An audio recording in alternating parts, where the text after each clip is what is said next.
ನಮಸ್ಕಾರ ವೀಕ್ಷಕರೇ, ಕರಾವಳಿ ನಾಡಿ ಯೂಟ್ಯೂಬ್ ಚಾನೆಲ್ಗೆ ಸ್ವಾಗತ. ನಾನು ಅರ್ಪಿತಾ ಕುಂದರ್. ಇವತ್ತು ನಾವಿದ್ದೇವೆ ಬೆಳುವಾಯಿಯ ಸ್ಫೂರ್ತಿ ಭಿನ್ನ ಸಾಮರ್ಥ್ಯದ ಮಕ್ಕಳ ಶಾಲೆ ಮತ್ತು ತರಬೇತಿ ಕೇಂದ್ರದಲ್ಲಿ. ಸುಮಾರು 8 ವರ್ಷಗಳಿಂದ ಈ ಸಂಸ್ಥೆಯಲ್ಲಿ ಕಾರ್ಯವನ್ನು ಆಚರಿಸ್ತಾ ಇದೆ. ಮನಸ್ಸಿದ್ರೆ ಮಾರ್ಗ ಅನ್ನುವಂತಹ ಒಂದು ಮಾತಿಗೆ ನಿದರ್ಶನವಾಗಿ ಅದೆಷ್ಟೋ ವರ್ಷಗಳಿಂದ ಮುಚ್ಚಿ ಹೋಗಿದ್ದ ಶಾಲೆಯಲ್ಲಿ ದೇವರ ಮಕ್ಕಳು ಅನ್ನುವಂತಹ ಒಂದು ಕರೆಯಲ್ಪಡುವಂತಹ ಭಿನ್ನ ಸಾಮರ್ಥ್ಯದ ಮಕ್ಕಳಿಗಾಗಿ ಶಾಲೆಯನ್ನ ತೆರೆದು ಅವರ ಬದುಕಿಗೆ ಬೆಳಕಾದವರು ಪ್ರಕಾಶ್ ಶೆಟ್ಟಿಗಾರ್ ಅವರು. ಅಂಗವಿಕಲತೆ ಅನ್ನುವಂಥದ್ದು ಹೃದಯಕ್ಕೆ ಮಾತ್ರ, ದೇಹಕ್ಕಲ್ಲ ಅನ್ನುವಂಥ ಒಂದು ಮಾತಿಗೆ ಚಾಲೆಂಜಿಂಗ್ ಆಗಿ ಈ ಒಂದು ಸಂಸ್ಥೆಯನ್ನ ಅತ್ಯಂತ ಶ್ರದ್ಧೆಯಿಂದ ಮತ್ತು ಸೇವಾಪೂರ್ವಕವಾಗಿ ನಿರ್ವಹಿಸ್ತಾ ಇದ್ದಾರೆ. ಬನ್ನಿ ಆ ಶಾಲೆಯ ಬಗ್ಗೆ ಮತ್ತು ಅವರಲ್ಲಿ ಈ ಒಂದು ಶಾಲೆಯನ್ನ ಯಾವ ರೀತಿ ನಡೆಸ್ತಾ ಇದ್ದಾರೆ ಮತ್ತು ಈ ರೀತಿಯ ಒಂದು ಸೇವೆಯನ್ನ ಯಾವ ತೆರನಾಗಿ ಮಾಡ್ತಾ ಇದ್ದಾರೆ, ಎಲ್ಲ ವಿಚಾರಗಳ ಬಗ್ಗೆ ಮತ್ತು ಆ ಒಂದು ಮುಗ್ಧ ಮಕ್ಕಳ ಕಾರ್ಯವೈಖರಿ ಅಥವಾ ಒಂದು ಕಲಿಯುವಂತಹ ಶಿಕ್ಷಣ ಪದ್ಧತಿ ಯಾವ ರೀತಿ ಇದೆ ಅನ್ನುವಂಥದನ್ನ ನೋಡ್ಕೊಂಡು ಬರೋಣ ಬನ್ನಿ.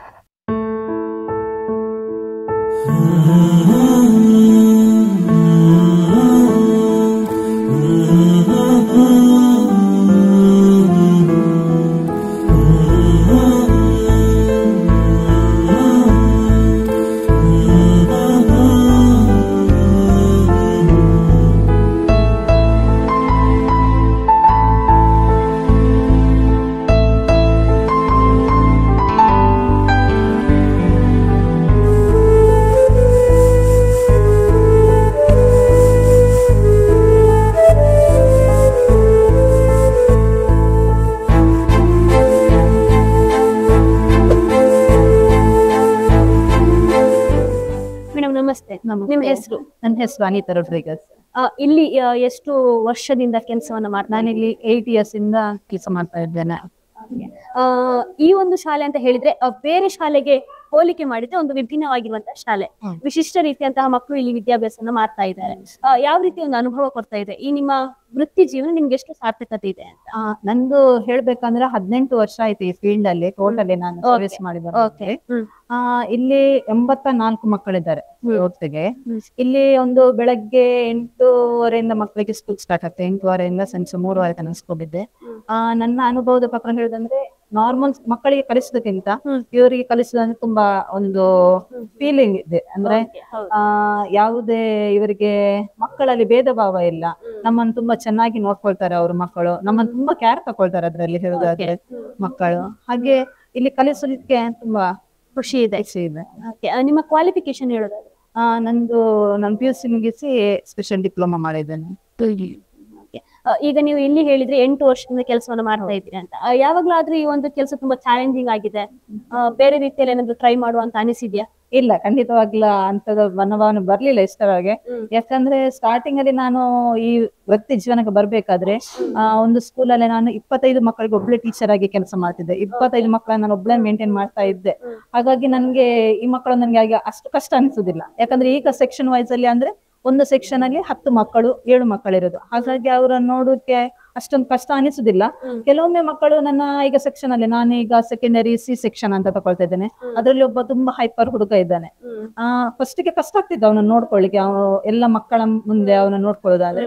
ಆದ್ರೆ ಈಗ ನನ್ಗೆ ಅದು ಅಭ್ಯಾಸ ಆಗಿ ಅವನ ನೋಡ್ಕೊಳ್ಳೋದೆಲ್ಲ ತೊಂದರೆ ಇಲ್ಲ. ಈಗ ನನ್ನನ್ನು ಅವನು ತುಂಬಾ ಅಟ್ಯಾಚ್ಮೆಂಟ್ ಇದೆ ನನ್ಗೆ ಮತ್ತು ಅವನಿಗೆ. ಓಕೆ, ಇಲ್ಲಿಗ 85 ಸ್ಟೂಡೆಂಟ್ಸ್ ಇದ್ದಾರೆ ಅಂತ ಹೇಳಿದ್ರು. ಇಲ್ಲಿ ಯಾವ ರೀತಿ ಸ್ಟೂಡೆಂಟ್ಸ್ ಎಲ್ಲ ಕ್ಯಾಟಗರಿ ಮಾಡಿದ್ರು? ನಾವೀಗಲ್ಲ ಇಲ್ಲಿ ಏಜ್ ವೈಸ್ ಅಲ್ಲಿ ಕ್ಲಾಸ್ ತಗೊಳ್ತಿದ್ದೇವೆ. ಪ್ರೀ ಪ್ರೈಮರಿ ಸೆಕೆಂಡರಿ ಅಲ್ಲಿ 3 ಸೆಕ್ಷನ್ ABC ಅಂತ. ಹಾಗೆ ವೃತ್ತಿ ತರಬೇತಿಯಲ್ಲಿ ಪೂರ್ವ ವೃತ್ತಿ ತರಬೇತಿ 18 ಎಬವ್ ಮಕ್ಕಳಿಗೆ ವೊಕೇಶನಲ್ ಟ್ರೈನಿಂಗ್ ಅಂತ ಕೊಡ್ತಾ ಇದ್ದೇವೆ. ಮತ್ತೆ ಇಲ್ಲಿ 3 ರಿಂದ 18 ವರ್ಷದ ವಯಸ್ಸಿನ ಮಕ್ಕಳಿಗೆ ನಾವು ಅವರಿಗೆ ದೈನಂದಿನ ಚಟುವಟಿಕೆಗಳು, ಅಂದ್ರೆ ಕೆಲವು ಮಕ್ಕಳಿಗೆ ಏನು ಗೊತ್ತೇ ಇರೋದಿಲ್ಲ. ಅಂದ್ರೆ ಬಂದ ತಕ್ಷಣ ಅವರಿಗೆ ಅವರ ದೈನಂದಿನ ಕೆಲಸಗಳು ಎಂತಂತ ಗೊತ್ತಿರೋದಿಲ್ಲ. ಈ ಪ್ರೀ ಪ್ರೈಮರಿ ಸೆಕ್ಷನ್ ಅಲ್ಲಿ ನಾವು ಫಸ್ಟ್ ಗೆ ಅವರಿಗೆ ಡೇ ಕೇರ್, ಅವ್ರಿಗೆ ಅಗತ್ಯವಾದ ಬೇಕಾದಂತ ಬಟ್ಟೆ ಹಾಕುದಿರ್ಲಿ, ಬ್ರಷಿಂಗ್ಸ್ ಇರ್ಲಿ, ಅಂದ್ರೆ ಕೂದಲು ಬಾಚುವಂತ ಸ್ಕಿಲ್ಸ್, ಅದ ಸ್ಟಾರ್ಟಿಂಗ್ ನಾವು ಅದನ್ನೇ ತರಬೇತಿ ಮಾಡುವಂತದ್ದು. ಮತ್ತೆ ಓದು ಬರಹ ಸೆಕೆಂಡರಿ. ಮೊದಲು ಅವರಿಗೆ ಅವರ ಸ್ವಂತ ಕೆಲಸ ಮಾಡುವಂತ ಕೆಪಾಸಿಟಿ ಇರ್ಬೇಕು. ಹೌದು. ಇಲ್ಲಿ ಒಂದು ಕೆಲಸ ಮಾಡೋದಾದ್ರೆ ಅಥವಾ ಇಂತಹ ಮಕ್ಕಳಿಗೆ ಎಜುಕೇಶನ್ ಕೊಡ್ಬೇಕಂತ ಹೇಳಿದ್ರೆ ತಾಳ್ಮೆ ಅನ್ನುವಂತ ತುಂಬಾ ಮುಖ್ಯ ಆಗ್ತದೆ. ನಿಮ್ಮ ಲೈಫ್ ಅಲ್ಲಿ ಅದೇ ಹೇಗೆ ವರ್ಕೌಟ್ ಆಗಿದೆ ಅಂತ? ಹೌದು, ಯಾಕಂದ್ರೆ ನನ್ಗೆ ಫಸ್ಟ್ ಗೆ ನಾನು ಈ ಫೀಲ್ಡ್ ಗೆ ಬರ್ಬೇಕಾದ್ರೆ ನನ್ಗೆ ಒಬ್ರು ಆಳ್ವಾಸ್ ಲೆಕ್ಚರ್ ಒಬ್ರು MS ಡಿಪಾರ್ಟ್ಮೆಂಟ್ ಅವ್ರು ಫಸ್ಟ್ ನಾನು ಡ್ಯೂಟಿ ಜಾಯ್ನ್ ಆಗಬೇಕಾದ್ರೆ ಹೇಳಿದ್ದೆ ಒಂದೇ ಮಾತು, ಇಲ್ಲಿ ನೀನು ಕಲಿಸ್ಬೇಕಾದ್ರೆ ನಿಮ್ಗೆ ತಾಳ್ಮೆ ಇರ್ಬೇಕು. ತಾಳ್ಮೆ ಇಲ್ಲದಿಲ್ಲಿ ಎಂತ ಕೆಲಸ ಮಾಡ್ಲಿಕ್ಕೆ ಆಗ್ಲಿಕ್ಕಿಲ್ಲ. ಯಾಕಂದ್ರೆ ಈ ಮಕ್ಕಳು ಯಾವಾಗ ಹೈಪರ್ ಆಗ್ತಾರೆ, ಯಾವಾಗ ನಾರ್ಮಲ್ ಅಲ್ಲಿ ಇರ್ತಾರೆ, ಏನು ಎಂತ ಗೊತ್ತಾಗುದಿಲ್ಲ. ಕೆಲವೊಮ್ಮೆ ಅವ್ರ ಕೈಯಿಂದ ನಾವು ಹೊಡ್ಕೊಳ್ಳೋದು ಉಂಟು, ಅವ್ರ ಕೈಯಿಂದ ಚೀಡ್ಸ್ಕೊಳ್ಳೋದು ಉಂಟು, ಎಲ್ಲ ಉಂಟು. ಅದೆಲ್ಲವನ್ನು ಸಹಿಸ್ಕೊಳ್ಳುವಷ್ಟು ನಮ್ಗೆ ತಾಳ್ಮೆ ಇರ್ಬೇಕು ಅನ್ನೋದು. ಹಾಗೆ ಹೊರಗಿಲ್ಲ ಈ ಮಕ್ಕಳ ನೋಡಿ. ಈ ಒಂದು ಮಕ್ಕಳಿಗೆ ಎಜುಕೇಶನ್ ಕೊಡೋದು ಅಥವಾ ಇಲ್ಲಿ ಕೆಲಸ ಮಾಡೋದು ನಿಮ್ಗೆ ಸ್ವಲ್ಪ ಸೆಲ್ಫ್ ಸ್ಯಾಟಿಸ್ಫ್ಯಾಕ್ಷನ್ ತುಂಬಾ ಇದೆ ಅಂತ ಹೇಳಿದ್ರೆ, ಈ ಮಕ್ಕಳಿಂದ ನಿಮ್ಮ ಲೈಫ್ ಅಲ್ಲಿ ಅಥವಾ ನಿಮ್ಮ ಕ್ಯಾರೆಕ್ಟರ್ ಅಲ್ಲಿ ಏನ್ ಚೇಂಜಸ್ ಆಗಿದೆ ಅಂತ? ತುಂಬಾ ಚೇಂಜಸ್ ಆಗಿದೆ. ಯಾಕಂದ್ರೆ ಒಂದು ಹೆಲ್ಪಿಂಗ್ ನೇಚರ್ ಅಂತ ಹೇಳ್ತೇನೆ ನಾನು. ಈ ಮಕ್ಕಳಿಗೆ ಹೆಲ್ಪಿಂಗ್ ನೇಚರ್ ಹೇಗೆ ಅಂದ್ರೆ, ಈಗ ಒಂದು ನಾವ್ ಹೇಳ್ತೇವೆ, ಈಗ ಸ್ಪೆಷಲ್ ಮಗು ಒಂದು ಬಿದ್ದ ತಕ್ಷಣ ನಾವು ಅವರನ್ನ ಯಾಕಂದ್ರೆ ಅವರ ಹಾಗೆ ನಿಲ್ಬೇಕು ಅನ್ನುವಂಥದ್ದು. ಈ ಮಕ್ಕಳೇನಿಲ್ಲ, ಒಂದು ಮಗು ಬಿತ್ತಂದ್ರೆ ಎಲ್ಲ ಬಂದು ಅವರನ್ನ ಹೆಲ್ಪ್ ಮಾಡುವಂತದ್ದು ಇರ್ಬೋದು. ಹಾಗೆ ನಾನೀಗ ಕ್ಲಾಸ್ ಅಲ್ಲಿ ನನ್ಗೆ ಫಸ್ಟಿಂಗ್ ಅಲ್ಲಿ ನನ್ಗೆ ಹೀಗೆ ನಾನು ಒಬ್ಳೆ ಸ್ಟಾಫ್ ಇರುವಾಗ ನಂಗೆ ಏನೋ ಒಂದು ತಲೆನೋವು ಆಯ್ತು, ನಾನ್ ಮಲ್ಕೊಂಡಿದ್ದಾಗ ಬಂದು ನೀರ್ ಬೇಕಾ ಟೀಚರ್, ನಿಮ್ಗೆ ತಲೆನೋವಾ ಟೀಚರ್, ನಿಮ್ಗೆ ಹುಷಾರಿಲ್ವಾ ಅಂತದೆಲ್ಲ ಕೇಳ್ಕೊಳ್ತಾರೆ. ಈ ನಾರ್ಮಲ್ ಮಕ್ಕಳು ಹಾಗೆ ಕೇಳುವುದೇ ಇಲ್ಲ. ಟೀಚರ್ ಅವರು ಲೆಸನ್ ಅದು ಇದಾಯ್ತು, ಆದ್ರೆ ಮಕ್ಕಳಿಗೆ ತುಂಬಾ ಕೇರ್ ತಗೊಳ್ತಾರೆ. ಈ ಹೆಲ್ತ್ ವಿಷಯದಲ್ಲಂತೂ 100% ಅವ್ರು ಕೇರ್ ತಗೊಳ್ತಾರೆ. ಹಾಗಾಗಿ ಒಂದು ಇಲ್ಲಿ ಬರ್ಬೇಕಾದೊಂದು ಸಮಾಧಾನ ಇರ್ತದೆ. ಯಾಕಂದ್ರೆ ಮನೆಯಲ್ಲೆಲ್ಲ 108 ಟೆನ್ಷನ್ಗಳಿರ್ತದೆ. ಅದೇ ಈ ಕ್ಲಾಸ್ ಒಳಗೆ ಕಾಲಿಡ್ಬೇಕಾದ್ರೆ ಆ ಎಲ್ಲ ಫೀಲಿಂಗ್ಸ್ ಎಲ್ಲ ಹೊರಟು ಹೋಗಿರ್ತದೆ ಈ ಮಕ್ಕಳ ಜೊತೆ ಸೇರ್ಕೊಂಡಾಗ. ಟೋಟಲಿ ಖುಷಿ ಇದೆ. ಹೌದು, ಖುಷಿ ಇದೆ. ನಮಸ್ತೆ ಮ್ಯಾಮ್, ನನ್ನ ಹೆಸರು ಸುಚಿತ್ರಾ. ಎಷ್ಟು ವರ್ಷ ಆಯ್ತು ನಿಮ್ಮ ಕೆಲಸ? ನಾನು ಇಲ್ಲಿ 7 years ಆಯ್ತು. ಓಕೆ. ನಿಮ್ಗೆ ಈ ಒಂದು ನಿಮ್ಮ ಕೆಲಸದ ಬಗ್ಗೆ ಅಥವಾ ವೃತ್ತಿ ಜೀವನದ ಬಗ್ಗೆ ಹೇಳೋದಾದ್ರೆ ಏನ್ ಹೇಳ್ತೀರಾ? ತುಂಬಾ ಖುಷಿ ಇದೆ ಇದ್ರಲ್ಲಿ ವರ್ಕ್ ಮಾಡೋದು. ಸೊ ಬೇರೆ ಕಂಪನಿಲಿ ವರ್ಕ್ ಮಾಡೋದ್ಕಿಂತ ಇಲ್ಲಿ ನಾವು ಮಾರ್ನಿಂಗ್ ಇಂದ ಈಗ ಸಂಜೆ ತನಕ ಅಲ್ಲಿ ಜಸ್ಟ್ ಕಂಪ್ಯೂಟರ್ ಮುಂದೆ ಕುತ್ಕೊಂಡ್ ಮಾಡ್ಬೋದು. ಬಟ್ ಇಲ್ಲಿ ಎಲ್ಲದೂ ಅನುಭವ ಆಗುತ್ತೆ. ಈಗ ಅವರ ಖುಷಿ ಆಗಿರ್ಬೋದು, ಅವ್ರ ದುಃಖದಲ್ಲಿ ಇರ್ಬೇಕು, ನಾವು ಹೇಗೆ ಭಾಗಿಯಾಗ್ಬೇಕು, ಎಲ್ಲದು ಒಂದು ಫಸ್ಟ್ ನಮ್ಮ ಲೈಫ್ ಅಲ್ಲಿ ನಾವು ಹುಟ್ಟಿದಾಗಿಂದ ಸಾಯ ತನಕ ಹೇಗಿರ್ತೀವೋ ಅದನ್ನ ಈ ಮಕ್ಕಳ ಜೊತೆ ಎಲ್ಲದನ್ನು ನೋಡ್ಕೊಂಡ್ ಬಂದಿರ್ತೀವಿ. ಸೊ ಅದು ಎಲ್ಲ ಅನುಭವ ಆಗುತ್ತೆ. ಖುಷಿ ಇದೆ. ಓಕೆ. ಆಗಷ್ಟೇ ಸರ್ ಜೊತೆ ಮಾತಾಡುವಾಗ ಹೇಳಿದ್ರು ತುಂಬಾ ರೀತಿಯ ಅಚೀವ್ಮೆಂಟ್ಸ್ ಅನ್ನು ಕೂಡ ಮಾಡಿದ್ದಾರೆ ಈ ಶಾಲೆ ಮಕ್ಕಳು ಅಂತ. ಸೊ ಮಕ್ಕಳ ಸಾಧನೆ ಬಗ್ಗೆ ಹೇಳೋದಾದ್ರೆ ಇಲ್ಲಿ ಅಂದ್ರೆ ನಮ್ಮಲ್ಲಿ ಲಾಸ್ಟ್ಗೆ ನಮ್ದಲ್ಲಿ ಈಗ ನಾರ್ಮಲ್ ಅಲ್ಲಿ ಈಗ ಒಲಿಂಪಿಕ್ಸ್ ಅಂತ ಇರುತ್ತೆ. ಸೊ ಸ್ಪೆಷಲ್ ಅಲ್ಲಿ ಕೂಡ ಸ್ಪೆಷಲ್ ಒಲಿಂಪಿಕ್ಸ್ ಮತ್ತೆ ಪ್ಯಾರಾ ಒಲಿಂಪಿಕ್ಸ್ ಅಂತ ಇರುತ್ತೆ. ಸೊ ಈ ಮಕ್ಕಳಿಗೆ ಸ್ಪೆಷಲ್ ಒಲಿಂಪಿಕ್ಸ್ ಅವರು ನಾವು ಹೇಗೆ ನಾರ್ಮಲ್ ಅವರು ಒಲಿಂಪಿಕ್ಸ್ ಗೆಲ್ಲ ಹೋಗ್ತಾರೆ ಸೇಮ್ ಹಾಗೆ ಇರ್ತದೆ. ಹಾಗೆ ಪ್ರೊಸೀಜರ್ ನ್ಯಾಷನಲ್ ಇಂಟರ್ನ್ಯಾಷನಲ್ ಹಾಗೆ. ಲಾಸ್ಟ್ ನಮ್ಮಲ್ಲಿ ಫುಟ್ಬಾಲ್ ಒಬ್ಳು ಇಂಟರ್ನ್ಯಾಷನಲ್ ಗೆ ಫುಟ್ಬಾಲ್ ಟೀಮ್ ಗೆ ಸೆಟ್ ಇಂಡಿಯಾ ಟೀಮಿಗೆ. ಅದಾದ ಮೇಲೆ ನೆಕ್ಸ್ಟ್ ಈಗ ರೀಸೆಂಟ್ ಆಗಿ ಹೇಳ್ಬೇಕು ಅಂತಂದ್ರೆ ಪವರ್ ಲಿಫ್ಟಿಂಗ್ ಒಬ್ಳು ಆಗಿದ್ದಾಳೆ. ಅವಳು ಫಸ್ಟ್ ನ್ಯಾಷನಲ್ಸ್ ಮುಗ್ದಿದೆ, ಇನ್ನು ಸೆಕೆಂಡ್ ನ್ಯಾಷನಲ್ ಗೆ ಕೂಡ ಸೆಲೆಕ್ಷನ್ ಆಗಿದ್ದಾರೆ. ಇನ್ನೊಬ್ಬ ಸೈಕ್ಲಿಂಗ್ ಅವನು ಕೂಡ ನ್ಯಾಷನಲ್ ಸೆಲೆಕ್ಷನ್ ಆಗಿದ್ದಾನೆ. ಅಂದ್ರೆ ನಮ್ಮ ಕರ್ನಾಟಕ ಟೀಮ್ ಅವರು ರೆಪ್ರೆಸೆಂಟ್ ಮಾಡ್ತಿದ್ದಾರೆ. ನಮ್ಮ ಸ್ಕೂಲಿಂದ ಅವರು ರೆಪ್ರೆಸೆಂಟ್ ಮಾಡ್ತಾರೆ ಅಂದ್ರೆ ನಮ್ಗೆ ತುಂಬಾ ಖುಷಿ ಇದೆ. ಹಾಗೆ ವಾಲಿಬಾಲ್ ಆಗಿರ್ಬೋದು, ಅದು ಸಹ ಅಷ್ಟೇ. ನಮ್ಮ ಕರ್ನಾಟಕ ಟೀಮ್ 4th ಪ್ಲೇಸ್ ಬಂತು. ಪವರ್ ಲಿಫ್ಟಿಂಗ್ ಅಲ್ಲಿ ಅವಳು ಗೋಲ್ಡ್ ಮೆಡಲ್, ನ್ಯಾಷನಲ್ ಅಲ್ಲೇ ಗೋಲ್ಡ್ ಮೆಡಲ್ ತಂದಿದ್ದಾಳೆ. ಸೊ ಅವ್ರದಲ್ಲಿ 3 ಅದರಲ್ಲಿ ವಿಭಾಗ ಇದೆ. ಆ 3 ವಿಭಾಗದಲ್ಲಿ ಅವಳು ಫಸ್ಟ್ ಗೋಲ್ಡ್ ಮೆಡಲ್ ತಂದಿದ್ದಾಳೆ. ಸೊ ಅದಂತೂ ತುಂಬಾ ಖುಷಿಯ ವಿಷಯ ನಮ್ಮ ಸ್ಕೂಲಿಗೆ ಅಂತ ಹೇಳಿದ್ರೆ ನಮ್ಗೆ ಖುಷಿ. ಅದನ್ನ ಸೈಕ್ಲಿಂಗ್ ಕೂಡ ಈಗ ನೆಕ್ಸ್ಟ್ ನಾವು ಸೆಪ್ಟೆಂಬರ್ ಅಲ್ಲಿ ನಮ್ಗೆ ಹ್ಯಾಂಡ್ ಬಾಲ್ ಇದೆ. ಅದ್ರಲ್ಲಿ ನಮ್ದು ಸಹಳ ಅನ್ನೋ ಒಂದು ಸ್ಟೂಡೆಂಟ್ ನ್ಯಾಷನಲ್ ಸೆಲೆಕ್ಷನ್ ಆಗಿದ್ದಾಳೆ. ಸೊ ಅವಳು ಹೋಗ್ತಿದ್ದಾಳೆ. ಓಕೆ. ಟೋಟಲಿ ಈ ಒಂದು ಮಕ್ಕಳ ಅಚೀವ್ಮೆಂಟ್ಸ್ ಬಗ್ಗೆ ನೋಡಿದ್ರೆ ಹೆಮ್ಮೆ ಅನಿಸ್ತದೆ. ಈ ಮಕ್ಕಳಿಗೆ ಪ್ರಿಪರೇಷನ್ ಅಥವಾ ಟ್ರೈನಿಂಗ್ ಯಾವ ತರ ಕೊಡ್ತೀರಿ ಅಂತ? ಅವರಿಗೆ ನಾವು ಆಲ್ರೆಡಿ ಅಂದ್ರೆ ಡೈಲಿ ಅಂತ ಕೊಡ್ತಾ ಇರ್ತೇವೆ.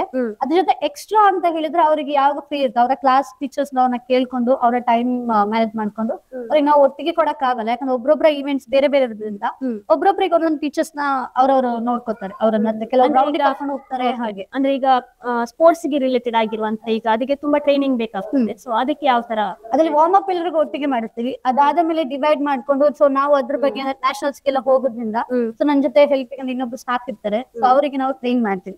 ಈಗ ಪವರ್ ಲಿಫ್ಟಿಂಗ್ ಅಂದ್ರೆ ಅವ್ರಿಗೆ ಅದ್ರದೇ ಪರ್ಟಿಕ್ಯುಲರ್ ಅಂತ. ಸೊ ಅದನ್ನ ನಾವು ಸ್ಟಡಿ ಮಾಡ್ಕೊಂಡು ನಾವ್ ಇಲ್ಲಿ ಕೋಚಿಂಗ್ ಕೊಡುವ. ಈಗ ನೀವು ಪ್ರೆಸೆಂಟ್ ಯಾವ ಮಕ್ಕಳಿಗೆ ಟೀಚ್ ಮಾಡ್ತೀವಿ? ನಾನು ಪ್ರೈಮರಿ ಸೆಕ್ಷನ್ ಮಾಡ್ತೀನಿ. ಓಕೆ. ಟೋಟಲಿ ಇಲ್ಲಿ ಯಾವ ಮಕ್ಕಳಿಗೆ ಈಗ ಎಜುಕೇಶನ್ ಅಲ್ಲಿ ಹೇಳೋದಾದ್ರೆ ಈಗ ಕಂಪ್ಯೂಟರ್ ಆಗಿರ್ಬೋದು ಅಥವಾ ಆಗಷ್ಟೇ ಮ್ಯಾಮ್ ಹೇಳಿದ್ರು ಬೇಸಿಕ್ ಆಗಿ ನಾವೇನ್ ಮಾಡ್ಬೇಕು ಕಲಿಸ್ತೇವೆ ಅಂತ. ಸೊ ಅದ್ರ ಜೊತೆಗೆ ಬೇರೆ ಹೇಳೋದಾದ್ರೆ ಯಾವೆಲ್ಲ? ಬೇರೆ ಡ್ಯಾನ್ಸ್ ಇದೆ, ಹಾಗೆ ಯೋಗ ಅದೆಲ್ಲ ಮಾಡಿಸ್ತೇವೆ. ಅದು ಡೈಲಿ ಇರುವಂತದ್ದೇ. ಬಟ್ ಡ್ಯಾನ್ಸ್ ಅಲ್ಲಿ ಈ ಸಲ ನಮ್ಗೆ ಸ್ಟೇಟ್ ಅಲ್ಲಿ ಫಸ್ಟ್ ಪ್ರೈಸ್ ಬಂದಿರುವಂತ ಡ್ಯಾನ್ಸ್ ಆಲ್ರೆಡಿ ನಾವು ಮಾಡಿದ್ವಿ. ಒಂದು ಅದ್ರಲ್ಲಿ ಫಸ್ಟ್ ಪ್ರೈಸ್ ಬಂದಿತ್ತು. ಅಂದ್ರೆ ಕಾಂಪಿಟೇಷನ್ ತುಂಬಾ ಸ್ಕೂಲ್ ಬಂದಿತ್ತು. ಈಗ ಈ ಕರ್ನಾಟಕದಲ್ಲಿ ನಮ್ಮ ಎಷ್ಟು ಡಿಸ್ಟ್ರಿಕ್ಟ್ಸ್ ಇದೆ ಆ ಡಿಸ್ಟ್ರಿಕ್ಟ್ಸ್ ಇಂದ ಎಲ್ಲರೂ ಬಂದಿದ್ರು ಅಲ್ಲಿ ಪಾರ್ಟಿಸಿಪೇಟ್ ಮಾಡಕ್ಕೆ. ಸೊ ನಮ್ಮ ಸ್ಕೂಲ್ ಕೂಡ ಪಾರ್ಟಿಸಿಪೇಟ್ ಮಾಡಿತ್ತು. ಅದ್ರಲ್ಲಿ ನಮ್ಗೆ ಪ್ರೈಸ್ ಬಂತು. ಸೊ ಅದು ಅದಾದ್ಮೇಲೆ ಇಲ್ಲಿ ಮ್ಯಾಂಗ್ಳೂರಲ್ಲಿ ಕೂಡ ಇತ್ತು, ಅಲ್ಲಿ ಕೂಡ ನಮ್ಗೆ ಪ್ರೈಸ್ ಬಂದಿತ್ತು. ಸೊ ಹಾಗೆ ಎಲ್ಲೆಲ್ಲ ನಾವು ನಮ್ಮ ಮಕ್ಳು ಕರ್ಕೊಂಡು ಹೋಗ್ತೀವಿ ಅಲ್ಲೆಲ್ಲರೂ ನಾವು ಪ್ರೈಸ್ ತಕೊಂಡೇ ಬರುವಂತ. ಅಂದ್ರೆ ಮಕ್ಳಿಗೂ ಈಗ ಏನಾಗಿದೆ ಅಂದ್ರೆ ಅದನ್ನ ಅಭ್ಯಾಸ ಆಗಿ ಹೋಗಿದೆ. ಸೊ ನಮ್ಗೆ ಪ್ರೈಸ್ ಬಂದಿಲ್ಲ ಅಂದ್ರೆ ಮಕ್ಳಲ್ಲೂ ಯಾಕೆ ಬರ್ಲಿಲ್ಲ ಟೀಚರ್ ಅಂತ ನಮ್ಮನ್ನೇ ಕ್ವಶನ್ ಮಾಡ್ತಾರೆ. ಸೊ ಹಾಗಾಗಿ ನಾವೆಲ್ಲರೂ ಅದು ಎಫರ್ಟ್ಸ್ ಹಾಕ್ತಿದೀವಿ. ಸೊ ಮಕ್ಳು ನಾವೆಷ್ಟು ಎಫರ್ಟ್ಸ್ ಹಾಕ್ತಾರೆ ಅಂದ್ರೆ ಡಬಲ್ ನಮ್ಮ ಮಕ್ಳು ಎಫರ್ಟ್ಸ್ ಹಾಕ್ತಿದ್ದಾರೆ. ಸೊ ಹಾಗಾಗಿ ನಮ್ಗೆ ಸಿಕ್ತಿದೆ ಅಂತ ಹೇಳಿ ಖುಷಿ ಪಡ್ತೀವಿ. ಓಕೆ. ತುಂಬಾ ಯಂಗ್ ಆಗಿದ್ದೀರಾ. ಜಾಸ್ತಿ ಈಗಿನ ಒಂದು ಕಾಲಘಟ್ಟದಲ್ಲಿ ಹೇಳೋದಾದ್ರೆ ತುಂಬಾ ಜನ ಬೇರೆ ಬೇರೆ ರೀತಿಯ ಆಪ್ಷನ್ ಗಳಿಗೆ ಹೋಗ್ತಾರೆ. ನಮ್ಮ ಒಂದು ಏಜ್ ಅಲ್ಲಿ ಹೇಳ್ಬೇಕಂತ ಹೇಳಿದ್ರೆ ಇಂಥ ಒಂದು ಕಷ್ಟ ಯಾಕೆ ಬೇಕು, ಬೇರೆ ಏನಾದ್ರು ಟ್ರೈ ಮಾಡುವ ಅನ್ನುವಂತ ಮೆಂಟಾಲಿಟಿ ಈಗಂತೂ ಜಾಸ್ತಿ ಆಗಿದೆ ಯೂತ್ಸ್ ಅಲ್ಲಿ. ಸೊ ಆ ಬಗ್ಗೆ ಹೇಳೋದಾದ್ರೆ ಏನ್ ಹೇಳ್ತೀರಾ? ತುಂಬಾ ಹೇಳಿದ್ದಾರೆ, ತುಂಬಾ ಜನ ನಮ್ಮ ಫ್ಯಾಮಿಲಿಯಲ್ಲೇ ಹೇಳಿದ್ದಾರೆ, ಬೇಡ ಇತ್ತು ಆ ಮಕ್ಳ ಜೊತೆ ಯಾಕೆ ಹೋಗ್ತೀರಾ, ನಿಮ್ಗೆ ಬೇರೆ ಲೈಫ್ ಇದೆ ಅಂದ್ರೆ ಹೊರಗಡೆ ನಿಮ್ಗೆ ಒಳ್ಳೊಳ್ಳೆ ಸಂಬಳ ಸ್ಯಾಲ್ರಿ ಇದೆ ಅಂತ ಹೇಳಿದ್ದಾರೆ. ಆದ್ರೆ ನಮ್ಗೇನಂದ್ರೆ ಫಸ್ಟ್ ಒಂದ್ಸಲ ಎಂಟರ್ ಆಗೋ ತನಕ ಮಾತ್ರ ಇದ್ರೊಳಗಡೆ, ಎಂಟರ್ ಆದ ಮೇಲೆ ಇದೆಯಲ್ಲ ವಾಪಸ್ ಹೋಗ್ಬೇಕಂದ್ರೆ ಈ ಮಕ್ಳು ಬಿಡಲ್ಲ. ಬಿಕಾಸ್ ಅವರ ಪ್ರೀತಿ ಅಂತದ್ದು, ಆ ಪ್ರೀತಿ ಅವ್ರು ಕೊಡ್ತಿದಾರ ಅಂತ ಹೇಳಿದ್ರೆ ಒಂದ್ಸಲ ಒಂದ್ ವೇಳೆ ಹೋಯ್ತು ನಾವು ಹೊರಗಡೆ ಹೋದ್ವಿ ಅಂತಂದ್ರು ಹೊರಗಡೆ ಎಲ್ಲೂ ಈ ಪ್ರೀತಿ ಸಿಗಲ್ಲ.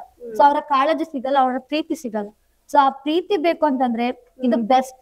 ನಮ್ಗೆ ಇನ್ನೊಬ್ಬರ ಪ್ರೀತಿ ಅರ್ಥ ಆಗ್ಬೇಕು ಅಥವಾ ಅವರ ಕಾಳಜಿ ಅರ್ಥ ಆಗ್ಬೇಕು ಅಂದ್ರೆ ಈ ಫೀಲ್ಡ್ ತುಂಬಾ ಬೆಸ್ಟ್ ಅನ್ಸುತ್ತೆ. ಸೊ ನಂಗೆ ಯಾವ್ದು ಬೇಡ ಇದೆ ಬೇಕು ಅಂತ ನಾನೀಗ ಹಠದಲ್ಲಿ ಕೂತೀನಿ. ಸೊ ಬೇಕಿದ್ರೆ ಆಪ್ಷನ್ ಇಲ್ಲ ಅಂತಲ್ಲ, ಇದೆ. ಬಟ್ ಇದು ಇದೆಯಲ್ಲ, ನಾವೊಂದು ಸೇವೆ, ನಾವ್ ಮಾಡ್ತಿರುವಂತ ಒಂದು ಸೇವೆ ಆಗಿರ್ಬೋದು, ಅಥವಾ ನಮ್ಗೆ ಈಗ ಬೆಳಿಗ್ಗೆ ಬರುವಾಗ ಒಂದು ಮೂಡೇ ಚೇಂಜ್ ಆಗಿರುತ್ತೆ. ನಮ್ಗೆ ಮನೆ ಏನೋ ಜಗಳ ಆಗಿರ್ಬೋದು ಅಥವಾ ಏನೋ ಆಗಿರುತ್ತೆ. ಬಟ್ ಇಲ್ಲಿ ಬಂದು ಆ ಮಕ್ಳ ಒಂದು ಮುದ್ದು ಮುಖ ನೋಡುವಾಗ, ಅವ್ರು ತೋರ್ಸೋ ಒಂದು ಪ್ರೀತಿ ನೋಡುವಾಗ ಎಲ್ಲಾನು ಮರ್ತೋಗುತ್ತೆ. ಒಂದು ನೆಮ್ಮದಿ ಅನ್ನೋದು, ಇದೊಂದು ನೆಮ್ಮದಿಯ ಪ್ಲೇಸ್ ಅಂತ ಹೇಳ್ತೇವಲ್ಲ, ಅದಕ್ಕೆ ಇದು ಸ್ಫೂರ್ತಿ ಸ್ಪೆಷಲ್ ಸ್ಕೂಲ್. ನಿಮ್ಮ ಒಂದು ವರ್ಕ್ ಎಕ್ಸ್ಪೀರಿಯನ್ಸ್ ಅಲ್ಲಿ ಇದೊಂದು ಬೆಸ್ಟ್ ಎಕ್ಸ್ಪೀರಿಯನ್ಸ್ ಲೈಫ್ ಅಲ್ಲಿ ಮರೆಯಲಿಕ್ಕೆ ಸಾಧ್ಯನೇ ಇಲ್ಲ ಅಂತ ಇದ್ರೆ ಯಾವುದು ಅಂತ? ಸ್ಕೂಲಲ್ಲಿ ಇಲ್ಲಿ ಈಗ 7 ವರ್ಷ ಆಯ್ತು ಅಂತ ಹೇಳಿದ್ವಿ. ಸೊ ಟೋಟಲಿ ಒಂದು ಹೇಳೋದಾದ್ರೆ ಬೆಸ್ಟ್ ಎಕ್ಸ್ಪೀರಿಯನ್ಸ್ ಟೋಟಲಿ ಅಂದ್ರೆ ನನ್ನ ಮಕ್ಳು ಅಚೀವ್ ಮಾಡಿದಾಗ, ಅಂದ್ರೆ ಅವರು ಇಲ್ಲಿ ಅಚೀವ್ ಆಗಿದ್ದಾರೆ. ಸ್ಕೂಲಲ್ಲಿ ಅಂದ್ರೆ ಕ್ಲಾಸ್ ಅಲ್ಲಿ ಚೇಂಜ್ ಆಗ್ತಿರ್ತಾರೆ, ಅಂದ್ರೆ ಕ್ಲಾಸ್ ಟೀಚರ್ ನಮ್ಮಲ್ಲಿ ಚೇಂಜ್ ಆಗಿದೆ. ಬಿಕಾಸ್ ಮಕ್ಳು ಒಬ್ಬರತ್ರನ್ನ ಅಟ್ಯಾಚ್ ಆಗಿರ್ಬೋದು, ಎಲ್ಲಾ ಟೀಚರ್ಸ್ ಬೇಕಂದ್ರೆ ನಾವು ಚೇಂಜ್ ಮಾಡ್ತಿದ್ವಿ. ಬಟ್ ಹೊರಗಡೆ ಹೋದಾಗ ನಾನೀಗ ಸ್ಪೋರ್ಟ್ಸ್ ಗೆ ನಾನು ಹೋಗ್ತಿದ್ದಾಗ ನನ್ನ ಮಕ್ಳು ಅಲ್ಲಿ ಅಚೀವ್ ಮಾಡಿದಾಗ ಅವರ ಹೆಸರನ್ನ ಕರೆದ ಸ್ಫೂರ್ತಿ ಸ್ಕೂಲ್ ಅಂತ ಹೇಳ್ತಾರಲ್ವಾ ಆ ನ್ಯಾಷನಲ್ಸ್ ಅಲ್ಲಿ. ಸೊ ಅದ್ರಷ್ಟು ತುಂಬಾ ಖುಷಿ ಯಾವ್ದು ಇಲ್ಲ. ಬಿಕಾಸ್ ಅದು ನಂಗೆ ತುಂಬಾ ಖುಷಿ ಅಂತ ವಿಷಯ.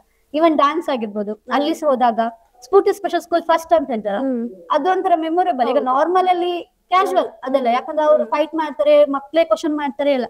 ಬಟ್ ನನ್ನ ಮಕ್ಳು ಎಫರ್ಟ್ಸ್ ಹಾಕಿ ಅಲ್ಲಿ ಹೋಗಿ ಪ್ರೈಸ್ ತಗೊಂಡಾಗ ಅವ್ರ ಮುಖದಲ್ಲಿ ಖುಷಿ ನೋಡ್ತವಲ್ಲ, ಅದು ನಂಗೆ ತುಂಬಾ ಖುಷಿ. ಬೆಸ್ಟ್ ಎಕ್ಸ್ಪೀರಿಯನ್ಸ್ ಅದು ಅಂತ ಹೇಳಿ. ಅದೇ ಬಿಕಾಸ್ ನನ್ನ ಸ್ಕೂಲ್ ಬೇರೆ ನ್ಯಾಷನಲ್ಸ್ ಅಲ್ಲಿ ಹೆಸರು ಹೇಳಿದಾಗ ಅದ್ರಷ್ಟು ಖುಷಿ ಬೇರೆ ಯಾವ್ದಿಲ್ಲ. ಬಿಕಾಸ್ ನನ್ನ ಮಕ್ಳು ಅಚೀವ್ ಮಾಡಿದಾರೆ ಅಂತ ನಂಗೆ ಆಗ ಫೀಲ್ ಆಗುತ್ತೆ, ನಾನ್ ಕೂತದಕ್ಕೆ ಸಾರ್ಥಕ ಅನ್ನೋದು ಅಲ್ಲಿ. ಅದು ನನ್ಗೆ ಹ್ಯಾಪಿ ಮೂಮೆಂಟ್. ನಮಸ್ತೆ ಮ್ಯಾಮ್. ನಮಸ್ತೆ. ನಿನ್ನ ಹೆಸರು? ನಂದು ಶರ್ಮಿಳಾ ವಾಸ್. ಇಲ್ಲಿಗೆ HM ಆಗಿದ್ದೀರಿ? ಹೌದು. ಎಷ್ಟು ವರ್ಷದಿಂದ? ನಾನು ಇದು 3ನೇ ವರ್ಷ ನಂದು ಇಲ್ಲಿಗೆ. ಮುಖ್ಯೋಪಾಧ್ಯಾಯರು ಅಂತ ಹೇಳಿದ್ರೆ ಸಾಮಾನ್ಯವಾಗಿ ಒಂದು ಶಾಲೆಯಲ್ಲಿ ಎಲ್ಲ ಸಿಬ್ಬಂದಿಗಳನ್ನ ಕಂಟ್ರೋಲ್ ಮಾಡುವಂತ ಒಂದು ಕೆಲಸ ಆಗಿರ್ತದೆ, ಅದೊಂದು ಜವಾಬ್ದಾರಿ ಕೂಡ. ಅದನ್ನ ಇಲ್ಲಿ ಯಾವ ತರವಾಗಿ ನಿಭಾಯಿಸ್ತಾ ಇದ್ದೀರಿ ಅಂತ? ಇಲ್ಲಿ ಅಂದ್ರೆ ಯಾವುದೆಲ್ಲ ಜವಾಬ್ದಾರಿ ಇದೆ ಟೀಚರ್ಸ್ ನವರಿಗೆ ಹಂಚಿಕೊಳ್ಳುವಂತದ್ದು, ಮತ್ತೆ ಮಕ್ಕಳನ್ನು ಒಳ್ಳೆ ರೀತಿಯಲ್ಲಿ ನೋಡುವಂತದ್ದು. ಓಕೆ. ಭಿನ್ನ ಸಾಮರ್ಥ್ಯದ ಮಕ್ಕಳು ಅಂತ ಹೇಳಿದ್ರೆ ಅವರನ್ನ ಮೇಂಟೈನ್ ಮಾಡೋದು ಕೂಡ ಒಂದು ಚಾಲೆಂಜಿಂಗ್ ಆಗಿರ್ತದೆ. ಹಾಗಿರುವಾಗ ನಿಮ್ಮಲ್ಲಿ ಒಂದು ಕೋಆರ್ಡಿನೇಷನ್ ಅನ್ನುವಂತ ತುಂಬಾ ಇಂಪಾರ್ಟೆಂಟ್ ಆಗ್ತದೆ. ಅದನ್ನ ಯಾವ ತರ ನಿಭಾಯಿಸ್ತಾ ಇದ್ದೀರಿ ಅಂತ ಇಲ್ಲಿ? ಅದನ್ನ ತುಂಬಾ ತಾಳ್ಮೆಯಿಂದ, ಅಂದ್ರೆ ಕೋಪ ಬಂದ್ರು ಸಹ ನಾವು ಅದನ್ನು ತಾಳ್ಮೆಯಿಂದ ಸಹಿಸಿಕೊಂಡು, ಅಂದ್ರೆ ಪ್ರೀತಿಯಿಂದ ಅರ್ಥವಾಗುವ ರೀತಿಯಲ್ಲಿ ನಾವು ಹೇಳ್ಬೇಕಾಗ್ತದೆ. ಟೋಟಲ್ ಈಗ ಇಲ್ಲಿ ಎಷ್ಟು ಮಕ್ಕಳಿದ್ದಾರೆ? 85. ಇಲ್ಲಿಯ ಒಂದು ವರ್ಕ್ ಅಟ್ಮಾಸ್ಫಿಯರ್ ನಿಮ್ಗೆ ಯಾವ ತರ ಖುಷಿ ಕೊಟ್ಟಿದೆ? ಅಂದ್ರೆ ಇಲ್ಲಿ ತುಂಬಾ ಮಕ್ಕಳು ಬೇರೆ ಬೇರೆ ರೀತಿಯಲ್ಲಿ, ಈಗ ಸ್ಪೋರ್ಟ್ಸ್ ಅಲ್ಲಿ ಇರ್ಬಹುದು, ಸಾಂಸ್ಕೃತಿಕ ಕಾರ್ಯಕ್ರಮದಲ್ಲಿ ಇರ್ಬಹುದು, ಎಲ್ಲದಲ್ಲಿ ಮುಂದುವರಿತಾ ಇದ್ದಾರೆ ಮಕ್ಕಳು. ಅದನ್ನು ನೋಡಲು ತುಂಬಾ ಖುಷಿ ಆಗ್ತದೆ. ಇನ್ನು ಸಹ ಶಾಲೆ ತುಂಬಾ ಅಭಿವೃದ್ಧಿ ಆಗ್ಲಿ ಅಂತ. ಈಗ ಇಲ್ಲಿ ಬೇರೆ ಬೇರೆ ರೀತಿಯ ಮೈಂಡ್ ಸೆಟ್ ಇರುವಂತ ಮಕ್ಕಳಿದ್ದಾರೆ, ಅವರನ್ನೆಲ್ಲ ನಿಭಾಯಿಸುವಾಗ ತಾಳ್ಮೆ ಇಂಪಾರ್ಟೆಂಟ್ ಅಂತ ಹೇಳಿದ್ರಿ.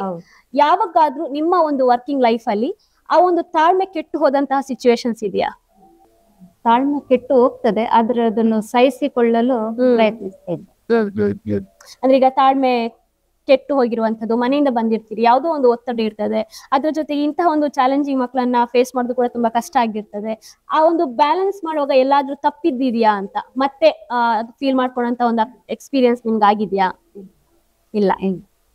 ಖುಷಿ ಇದೆ? ಖುಷಿ ಇದೆ. ಓಕೆ.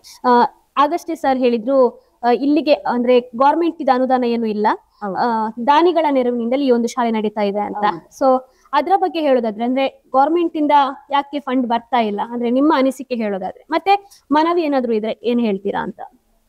ಗೌರ್ಮೆಂಟ್ ಇಂದ ಅಂದ್ರೆ ಜಾಸ್ತಿಯಾಗಿ ಸರ್ಕಾರ ನಾರ್ಮಲ್ ಶಾಲೆಗಳಲ್ಲೇ ಇಂಥ ಮಕ್ಕಳಿಗೆ ನಾರ್ಮಲ್ ಟೀಚರ್ಸ್ ಅಂದ್ರೆ ಸರ್ಕಾರಿ ಶಿಕ್ಷಕರನ್ನೇ ಟ್ರೈನ್ ಮಾಡ್ತಾರೆ.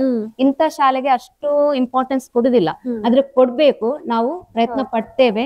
ಈಗ ಬೇರೆ ಕಡೆ ಎಲ್ಲ ಸಿಗ್ತಾ ಉಂಟು, ನಮ್ಮ ಶಾಲೆಗೆ ಸಹ ಸಿಗ್ಲಿ ಅಂತ ಸರ್ಕಾರಕ್ಕೆ ನಾವು ಮನವಿಯನ್ನು ಇಡ್ತಾ ಇದ್ದೇವೆ. ಯಾವಾಗಲಾದ್ರೂ ಪ್ರಸ್ತಾವನೆ ಹೋಗಿದ್ಯಾ? ಈಗ ನಾವು ಈಗ ಇಲ್ಲಿಗೆ ಅಚೀವ್ಮೆಂಟ್ಸ್ ಮಾಡಿದ್ದಾರೆ ಮಕ್ಕಳು, ಮತ್ತೆ ಇಲ್ಲಿಯ ಒಂದು ಇಷ್ಟು ವರ್ಷದಿಂದ ನಡೀತಾ ಇದೆ ಶಾಲೆ, ದಾನಿಗಳ ನೆರವಿನಿಂದಲೇ ತುಂಬಾ ಯಶಸ್ವಿಯಾಗಿ ನಡೀತಾ ಇದೆ. ಸೊ ಇದ್ರ ಬಗ್ಗೆ ಏನಾದ್ರೂ ಪ್ರಸ್ತಾವನೆ ಹೋಗಿದ್ಯಾ? ಪ್ರಸ್ತಾವನೆ ಹೋಗಿದೆ, ತುಂಬಾ ವರ್ಷದಿಂದ ಹೋಗ್ತಾ ಇದೆ, ಅದರ ಫಾಲೋ ಅಪ್ ಮಾಡ್ತಾ ಇದ್ದೇವೆ. ಇನ್ನೂ ಸಹ ನಮ್ಗೆ ಸಿಗ್ಲಿಲ್ಲ, ಸಿಗ್ಬಹುದಂತ ನಮ್ಮ ಅನಿಸಿಕೆ.